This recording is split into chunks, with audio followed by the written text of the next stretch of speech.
Hello and welcome back to the Blue Tardis podcast. My name is Sam and I'm joined once again by my good friend Jackie Boy. Week 2 of this. Yay! So today's episode is going to be the Satan Pit. This is the second part of the Impossible Planet. Let's see if it's any better than last week. Right. Hopefully it is. Let's get on with it. Right. If you would like to watch the episode, please press play right now. Oh, it's a sanctuary base, is it? Oh, would you look at that? It's a sanctuary base. But what does that mean, though? I have absolutely no clue. So, yeah, last week, you may remember that I thought that The Impossible Planet was just like a 6 out of 10. Low 7-ish. Yeah, low 7. I stand by that. I don't think it's that great of an episode anymore. It was a great episode, and it will still be just a fantastic episode just to watch, and just not really question yourself about. But it's so close to being perfect, but not quite there. But hey,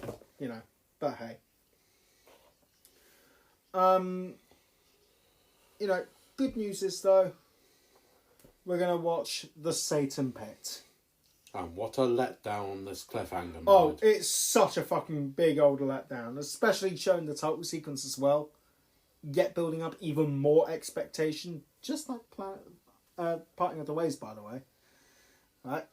But, it sucks because you already know the resolution of the cliffhanger. And it's such a bullshit cliffhanger. It's almost like the Doctor hanging over a cliff just by his umbrella. Bullshit, Or Dragonfire. Yeah. Yeah. Just like that, really. The ultimate cliffhanger. Fuck off, is it? Fuck off. And again, by the 42nd century, apparently, they're saying, why aren't they using lasers? I have no idea. And I generally have no idea. And considering it would be a lot harder to make the bullets, considering... Yes. Yes, it would. The nature of this episode. Yes. And also, makes it harder to actually aim as well, considering recoil. Yeah.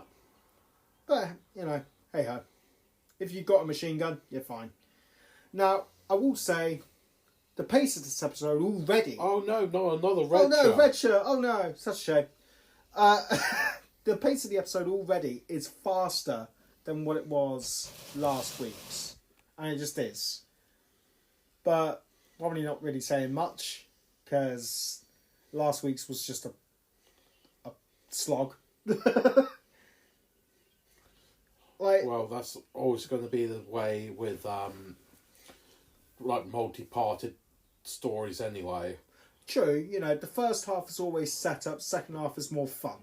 We always know that. Oh no, one ood. Oh no. Right. I know that this episode needs to, build up on what it done last episode.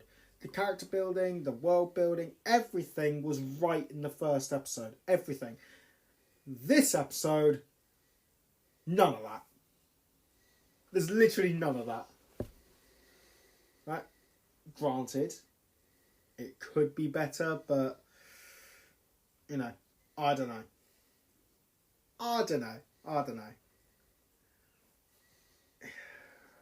What do you think?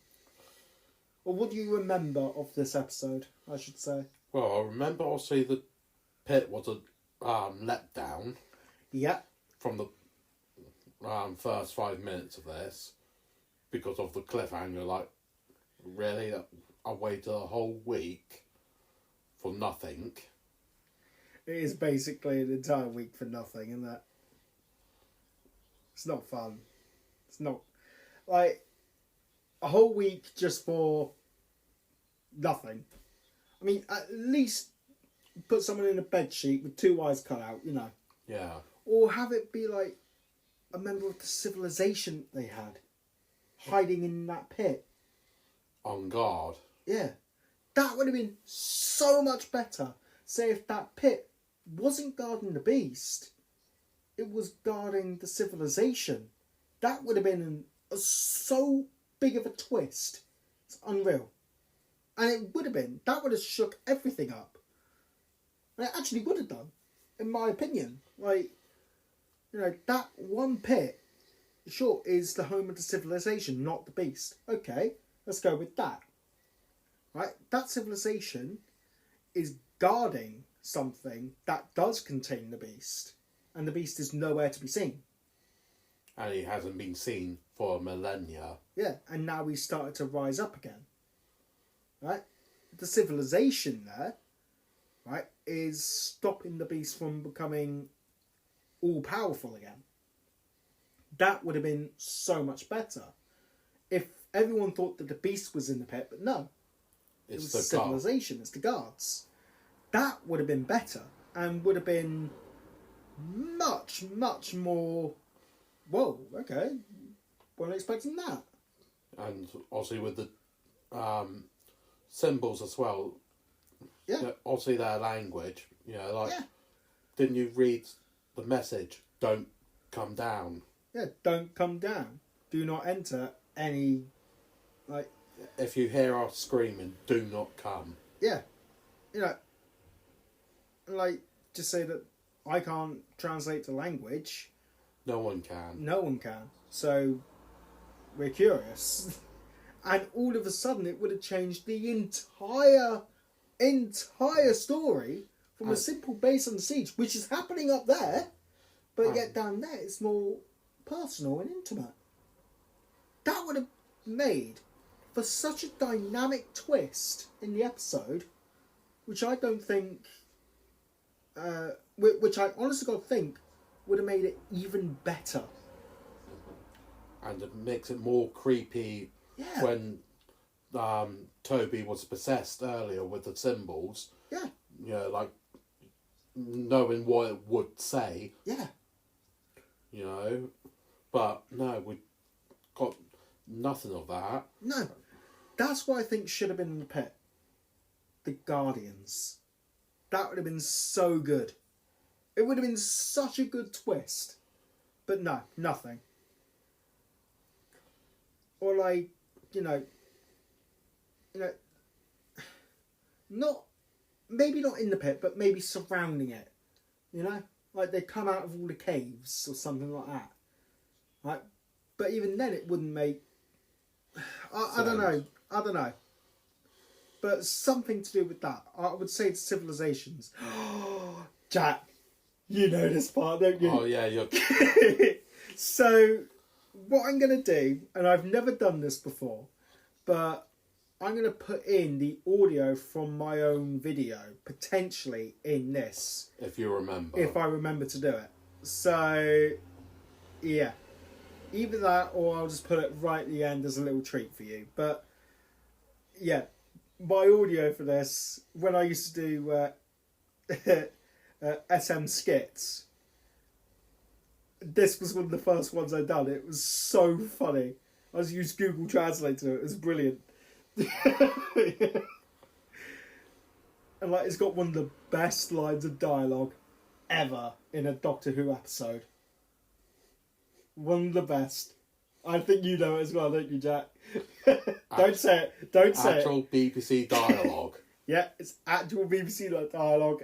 I can't wait for you all to hear it. It's going to be great. The killer of his own kind. Yes, Sutek. Yes. Or called me a meanie. So I killed him with fire for saying that before time. Before time. Before fucking time. Done. How many times? Oh, I love it. I love my skits. It was so fun. Living proof, bitch. Oh. I love this scene. I love it. This episode's got fantastic scenes, but they're so disjointed from everything. You know what I mean? Kind of like you're making a montage with no. Oh, there it was. The Virgin. Yeah, you're like making a montage without actually putting any good stuff in that montage. Exactly. Like, I just there's something wrong with this episode, but I don't know what it is. You know, it's something so weird and wrong with this episode, but it's so good at the same time.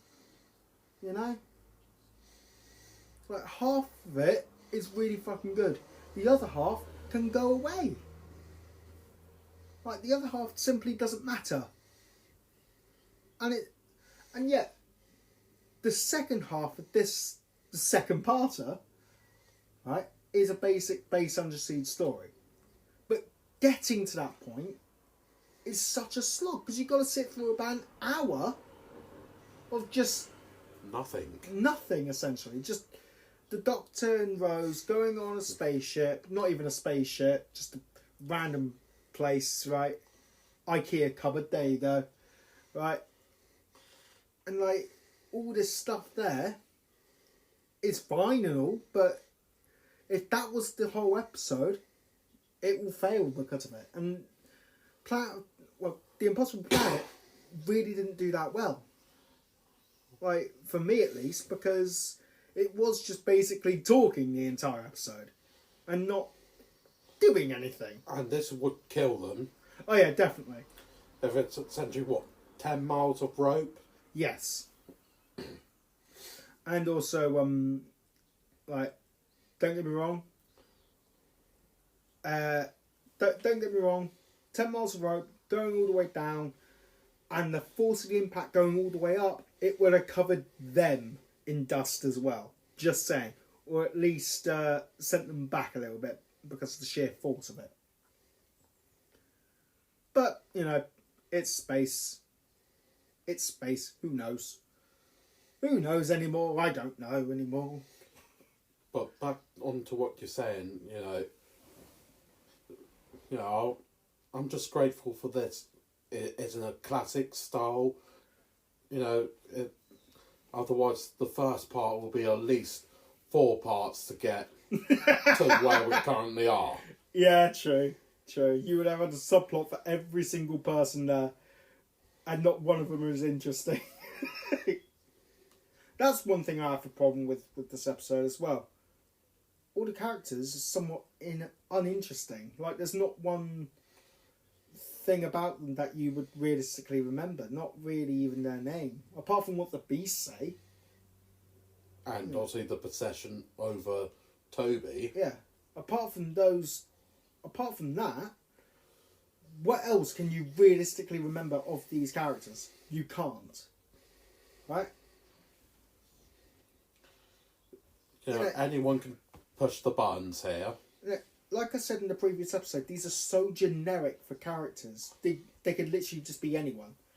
And yes, while that can work, right? Unfortunately in this, it doesn't because it's so close and intimate. If you have a generic character, you need to fill them out a bit more. Right? If you have just generic characters on top of generic characters on top of one bad character, which is Rose, and I will say Rose is bad. Not in this episode. She's amazing in this episode, but the rest of the series. But the rest of the series, she's bad and she's just awful, right? And he would be dead by now, and he would be completely dead. Because let's face it, if he was possessed by this, the beast would have killed him. Just saying, unless the beast needed him for another purpose, which he could have. But I doubt it very much. The beast would have either killed him or, to get rid of the archaeologist, the best person in this scenario, or, I don't know. Or at least be shot because of Yeah. the rest of the team. Yeah. Because Me personally, I would shoot him straight away. I would just shoot him straight away. I wouldn't even think about it. You know, considering if he was possessed once, he could have possessed again. Yeah. And the thing is, he'll always have that. He'll always have those, like, A, memories, B, whatever the beast has done to him, Physically, which mentally. we don't know, which we wouldn't know. Right? And I'm not being funny. Toby should be should be begging for fucking forgiveness right about now. He should be fucking begging for it. But no, he's not. He's just sitting around doing nothing. Why aren't these characters doing something about him? Why aren't they just containing him for now? Like, get your fucking handcuffs out. Why is there a donut? Right? That hologram. Right? What? Oh my god, it is a Tesco Jack! But, I'm not being funny, but why has the team not done something to Toby? At least restraining him for a little bit. Right? At least restraining him. He could still do work with his eyes. Right? He's an archaeologist. He can, read his notes and that. Why aren't they either tying him up, right? So we just can't, move at the minute. Getting rid of someone's dog tag and tying it round him, something, or using a jacket to tie it round him, just so he can't use his hands, so you can control him for a little bit. Or deadlock seal him in a room. Yeah, why not? I think, a bit of precaution here, guys. Just a bit of precaution here. I think should be, there. Just a tiny bit, Just a tiny bit. But you could move that so much closer to the pit. I'm sorry, but you could have. If you manage to get off the left pod thing, surely you can move it extra couple of feet. Now, this is going to be a bit of a odd part in the podcast. So, when I was younger, this part was the better part. The doctor talking to the woman. I don't even know her name. I think it's Ida. Ida, that's it. Right. Like, the doctor talking to Ida was the best part. No. Was the worst part, sorry. When I was younger. Now, with my current perspective from Doctor Who and what I think it should be in the future, this is now the best part. Which is in complete contrast to the previous episode. Just proves what, essentially 20 years. Yeah. It's like, spoiler alert, we filmed the previous episode like 2 minutes before we started filming this one. So, that's fine, right? It's just more convenient for us. But, like, considering what I was saying the previous episode, like, everyone talking to each other, doesn't really work out all that well. In some episodes it does. But you need the action to help it out a bit. The Impossible Planet doesn't do that. But this episode does. So I think this episode is easily the better episode out of the two. Because A, it has the action to keep you interested in it. But B, it has the intimate moments, right? To where it does chill out a little bit. So it's not just full on action. You know what I mean? Yeah. Sort of like Heaven Sent. That's got so much action in it. But so many intimate moments as well. And it's like the perfect balance. Like, this is intimate, right? Well, it's more intimate than the Doctor and Ida. They're in a duck shaft over it. Right?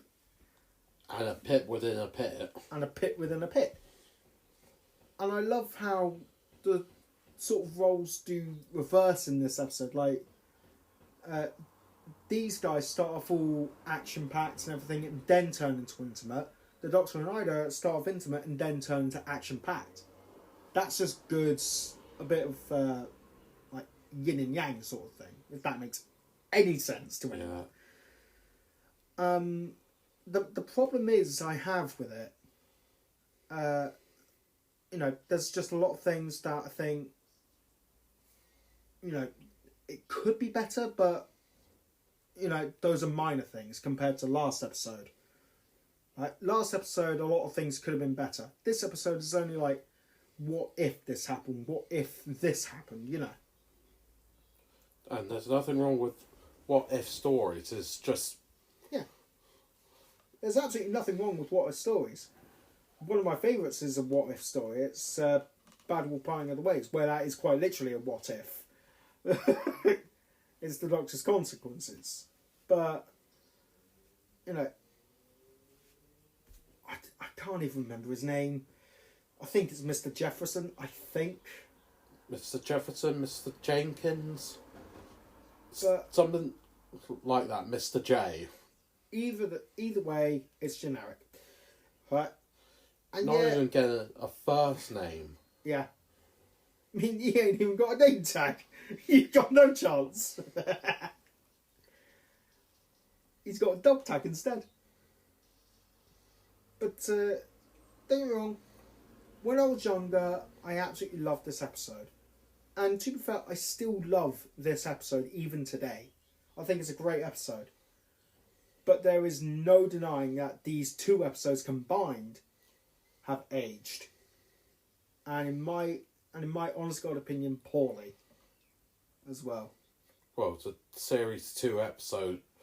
Majority of the episodes from this series alone has aged horribly. They have, yeah. They really have. And, like, any David Tennant fan, I think, you know, regardless of what you think of the Doctor himself, like, what do you think of the overall episodes? I would say, given another look at the episodes and actually think of the current quality of the show, the current quality, which I think is higher than what it's ever been, right? Even with Jodie's era, the quality's gotten higher and higher and higher. The standard's just gotten higher and higher and higher.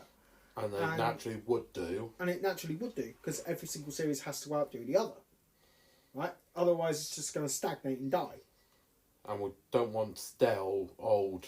We don't want standard old Doctor Who, here we go, every Saturday or Sunday... Or whenever limping along for another 60 years. We don't want that to happen. So, obviously, every single one has to outdo everything else.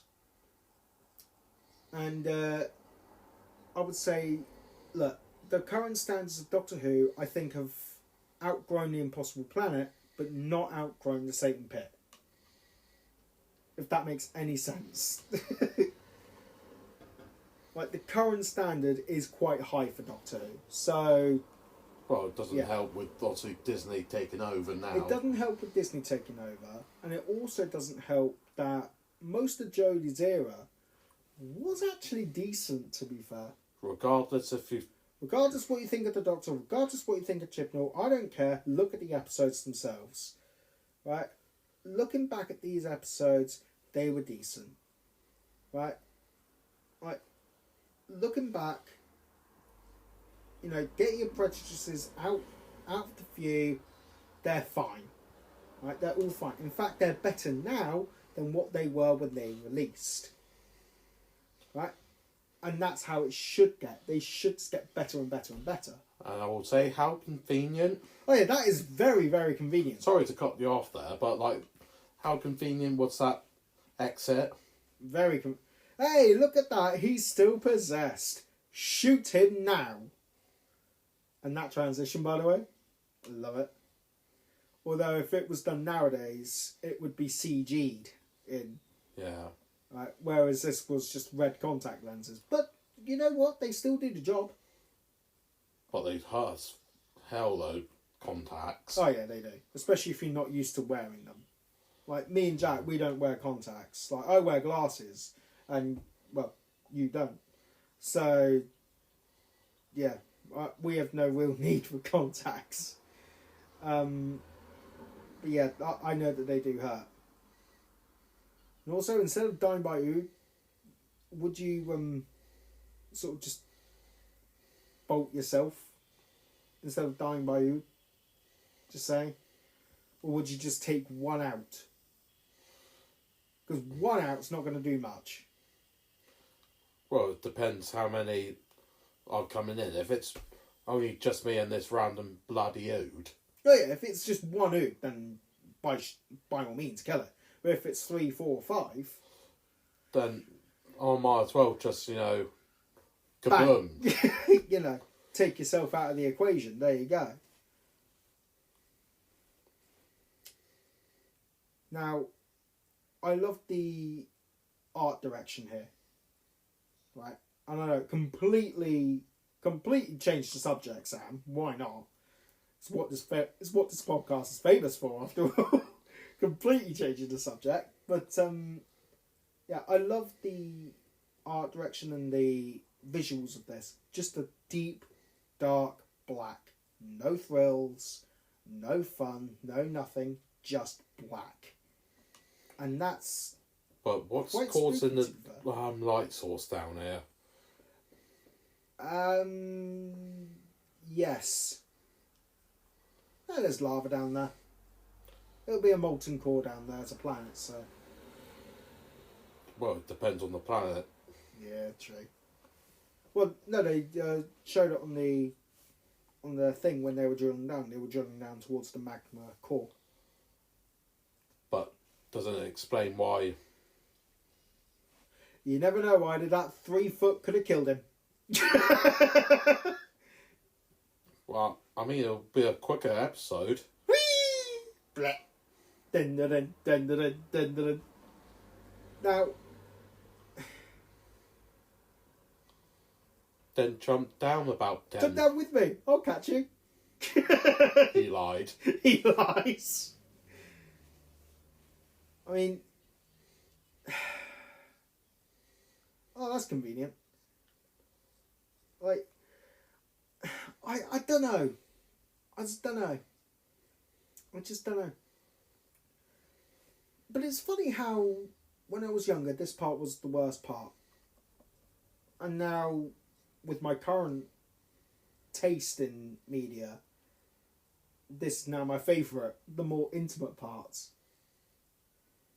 Strange, isn't it, how time changes you? I love it. This stuff for me, especially that violin, the really off violin, is really chilling in this as well. Really, really chilling. What do you think? I mean, don't get me wrong, we needed slow scenes like this. Yeah, to counter the fast pace. We get that. But at the same time, I just want to get to the threat. Yeah, you just want to get to the threat. Because as far as we know at this point, the threat's over and done with. Like, the Ood are no longer there. Right? We know that, technically, Toby is still possessed. But right? how much longer? But how much longer can he still be possessed? They still don't know that the beast is there. Right? Yes, you got that hologram earlier, but that don't mean anything. And like here, how much further does the Doctor have? Yeah. 2 foot? Or 200 foot. 200 million miles? Who knows? Whee! And the Doctor just falling into the blackness. I will say, that's a really good image. A really, really good chilling image. Just falling straight into the darkness. Well, it would have been, in Modern Who anyway, head first. Head first into the darkness. Which, to be fair, would have been a really good sort of analogy, I suppose. But, hey ho. It is funny how this episode has seriously changed over years and years and years of the episode even existing. It is funny. It is. I mean, with this episode, I think that, you know, it could have been a lot better. It could be a lot more fun as well, because it is quite depressing. It is quite depressing, can be a bit boring. And a bit, really slow. Yeah, like, this is really, really slow. Like, nothing's happening here. Like, get on with it. And I know I said I like the intimate moments, but I like the intimate moments where it actually matters. Because this does not matter. It's just... Yeah, this whole part could have been cut and would have made no difference. Because we can get the hint. Yeah. She's going to die. That's it. You don't need anything else. And also, if you know you're going to die, right? If you know you're going to die like this, like you're not going to have enough oxygen, right? Would you just, you know, take off your helmet now and just, instead of waiting for death, just do it? But then again, you don't know if there's oxygen already in where she is anyway. No, but would you just, like, if you know that you cannot possibly get back up that shaft, right? And there is no way of you getting more oxygen, would you just take off your helmet and just perish at that point? I mean, yes and no. Yes, if I want a quick, easy death. Yeah. Instead of just waiting for it, because that would be the worst. But at the same time, how beautiful they done the CGI on that, if that was a proper place. What, just stare and look at the CGI? Yeah, right. If it was a real place, I would at least investigate. Yeah, I'd probably have a look. Right? Before. I'd probably have a good look and proper read and then just take it off. It would be a bitch to know that, sort of like this, that there's actually oxygen down there and then you're just fucked. That would be a bit of fun. Now, I'm surprised he hasn't got any cuts to the face. Yeah, I'm quite surprised considering the glass. Now, I've got to ask, how is there oxygen down here? I assume Beast demands it, so it will exist. What, if Beast says yes, then it does? Is he just God then? Well, if it's the role of hell, why not? But my question is, why is there oxygen down there? Like, I mean, sure, I know it says that the Guardians or like civilization gave him oxygen down here, but how?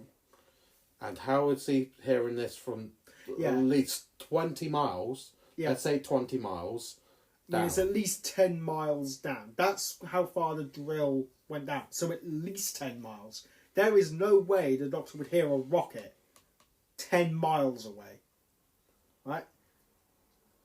Like, it's like maybe Ida. Maybe. But definitely not going even further down. Not another 10 miles as well. So 20 miles minimum.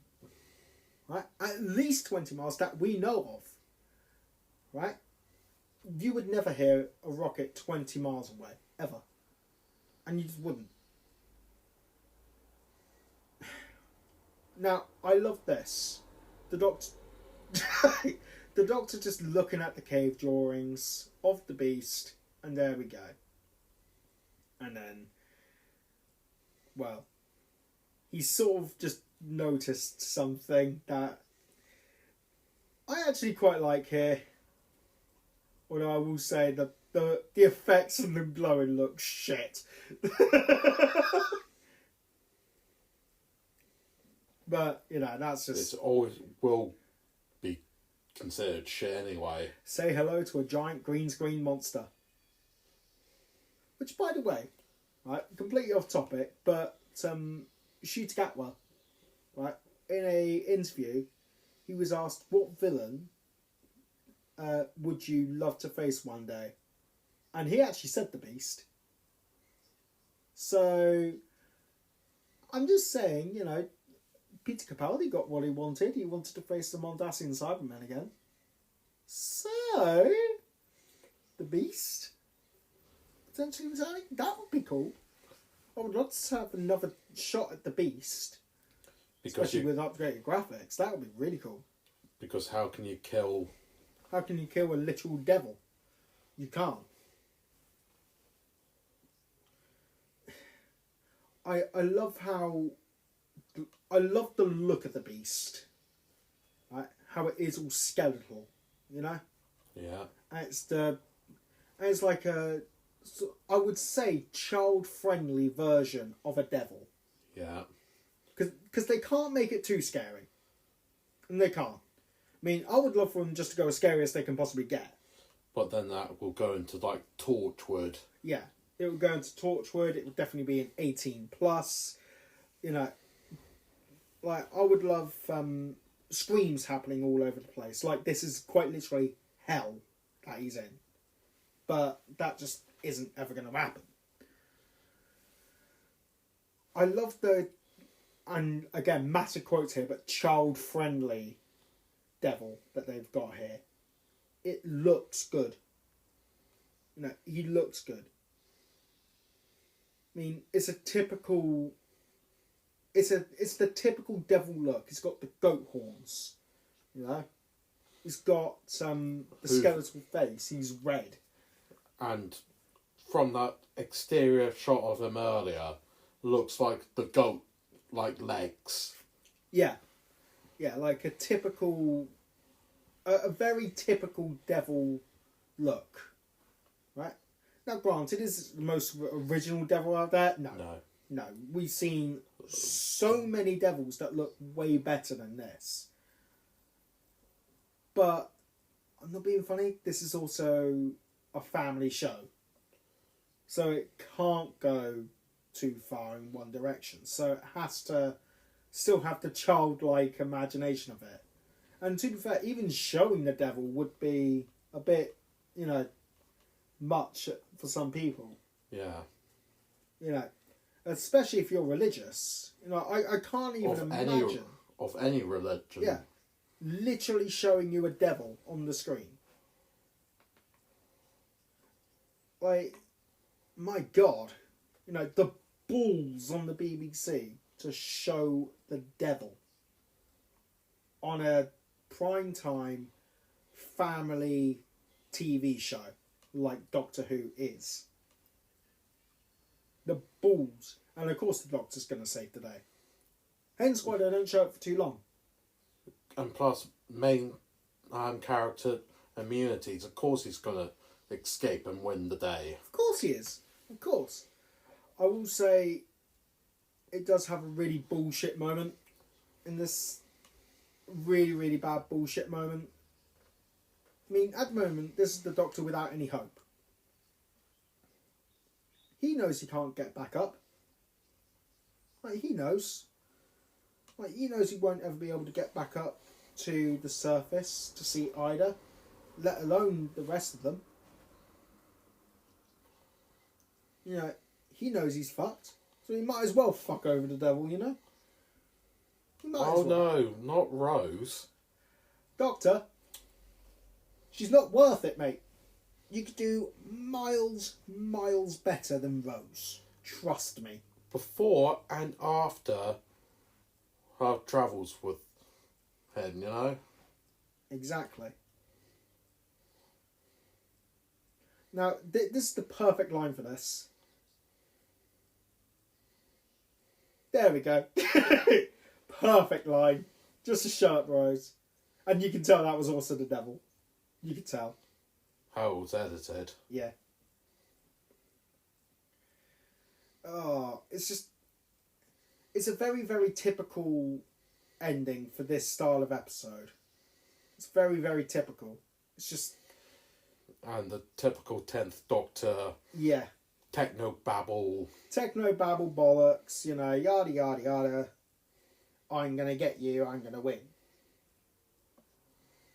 Whoopee gods, no that. Just hurry up and just... Yeah. If you won, don't drag it out. Just... If you want to do it, just do it. If you want to do it, do it. Oh dear. And this line here. What is he doing? He's not on about Zach. He's on about the Doctor. I love it. That little subtle bit of writing there. That's as good as it's going to get, ladies and gentlemen. For the subtlety of it, that's as good as it's going to get. That's about it. And it took ages to catch that as well. And it took ages for anyone to realistically catch it. Including me. I didn't catch it for the first 6 times I saw it.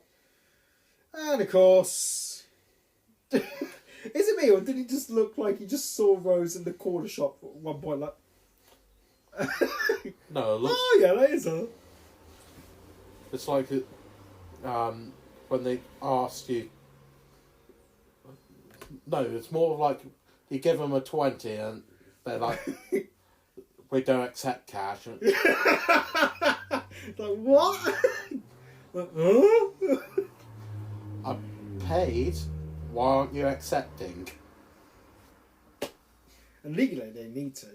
If you're offering cash, unless they specifically say on a bit of paper that they do not accept cash, which they really should, because it's a legal form of tender, right? Then, you know, sure. Unless their machine's just kaput. But they need to also do that as well, properly. Oh well, no problem. I guess it's going to be the end of the episode, guys. You know, they're all going to go into black hole, and that's it now. They're all fucked. So that's the end of the series. That's the end of Doctor Who.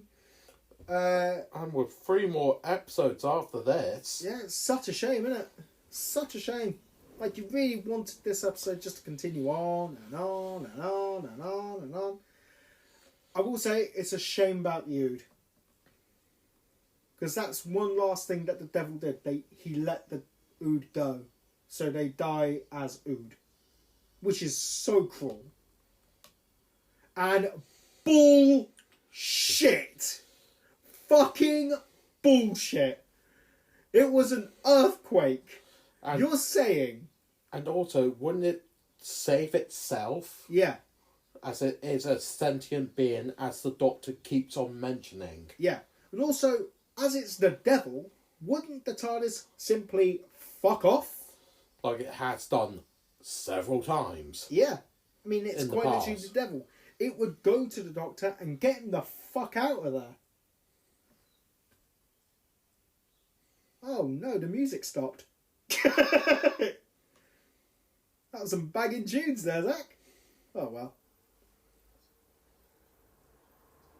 Well, no, it would be cool if the black hole just stopped.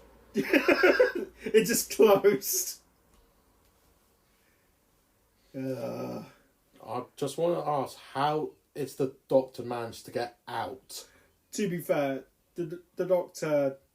Or the more of the black hole. That's a really, really good line for it. They used to play with black holes all the time, so... No, that's fine. But it's still like... Oh yeah, still a bit of bullshit, but, you know, hey ho.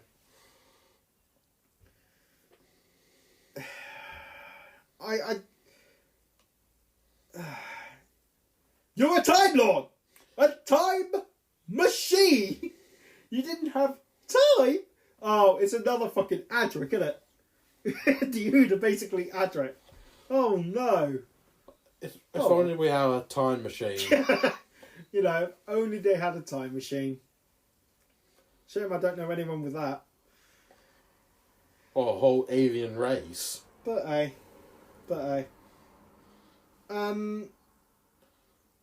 Overall, what did you think of this episode?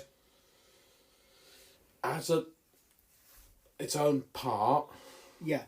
And then we'll talk about it together. As a part, it's alright, not... It's nothing special now, is it? It's nothing special. Like, I think that it's fine, but it needs a tiny bit of work nowadays, especially with a couple of things in the episode itself. Like, there's a couple conveniences which I think should have been addressed. Well, like I said, that plot convenience, Great. Gal. Get out of jail free card that they had. Or the TARDIS magically appearing right where the Beast is, even though that would never fucking happen, because the TARDIS would simply fuck off out of there. Considering the context of where she is. Hell, in the trailer for the 60th anniversary, Donna literally says, there's something so bad that the TARDIS ran away. There is nothing more bad than the fucking devil. The literal. A literal devil. So the TARDIS would fuck off. What's the TARDIS doing down there anyway? Having tea and biscuits with the devil? Yeah. Must have been. So yeah, like, in all fairness, I didn't... Oh, God. Jack! No. So... Oh, dear. Oh, dear. This episode... Oh, joy. So, this is possibly one of the worst episodes in Doctor Who. Love and Monsters. But... Hey-ho. Hey-ho. This is going to be for next week. Yeah. Overall, what do you think of this episode? And overall, the entire episode in general, like all two? As its own thing, it was definitely a 6 because of how it aged and how some of the more, slow down moments did drag on it more than it needed.